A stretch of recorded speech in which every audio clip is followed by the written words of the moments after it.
We want to bring Jodey Arrington into our conversation this morning as the government shutdown continues. We want to get his take on where we are, where the impasse is, and is there any light at the end of the tunnel? Mr. Arrington, it's nice to see you this morning.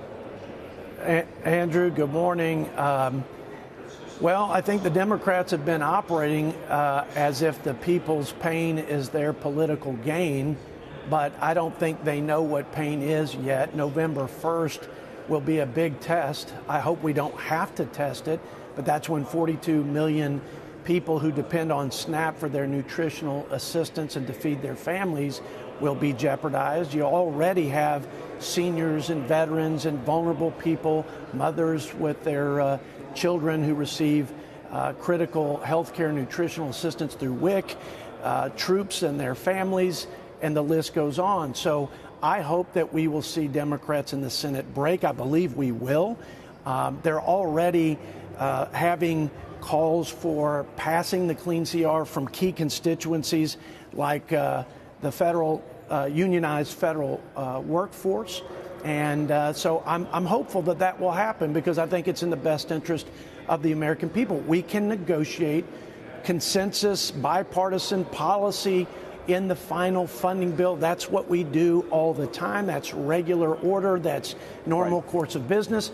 And it's what Democrats like Chuck Schumer have done year in and year out for 44 years. So I hope they come to their senses. I get the argument. I think the question is, what is the inflection point? Is it the fact that you now have government employees who are not going to be paid? Is it the fact that there's even talk of, folks at TSA or others, maybe going to walk out? We'll see what ultimately happens. And then the question becomes both who gets the blame, meaning obviously there's going to be a lot of finger pointing, but to the extent that there's an opportunity to reach a deal, is there a give? Meaning, is it just clean the way the Republicans have been asking of the Democrats the whole time, or do you think that there's something on offer that ultimately gets given to make it happen? Listen, Andrew, I think if you give with these unreasonable demands, remember, they're asking for twice the amount of the discretionary budget by spending an additional $1.5 trillion. You know the list of things like funding health care for illegals, by going back to welfare without work, and then expanding these failed COVID subsidies, not just for people on Obamacare, but people making hundreds of thousands of dollars. Listen, we will be in this position year in and year out if we give away some bad policy that's going to hurt the country or cause us to spend more money and put increased pressure on prices. So, yeah. Do you feel like there's, the midterms are coming, and the people that I see that talk to me on Twitter and elsewhere, they don't really understand any of this or very little of it. And that's why you can see the polls don't really understand it. 13 CRs were voted for. It's almost routine business the way it's done. So at this point, when these horrible things start happening, only one party didn't vote to reopen the government. And sooner or later, that's going to come home to roost and people are going to understand exactly what happened. Why would you give anything at this point if you were Republicans? That's right. Well, like I said, if you did, but I see the weakening. I see the weakening because of the midterms, because of people in red states, because it's, grandma in the cliff and in the wheelchair pushing her off, and all the meanies on the, you already did the OBBB, you're cutting Medicaid, it's already happening, and they're going to weaken. I can see it happening.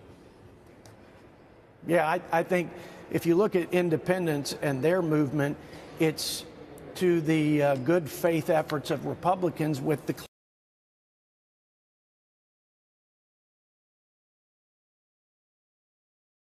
I think you hit it on the head, though. This is about stopping the momentum of Trump. It's about political interest, right? It's about finding or shifting the political momentum and finding a wedge issue. The problem is it's not a wedge issue. It's another 80-20 issue that they're on the wrong side of.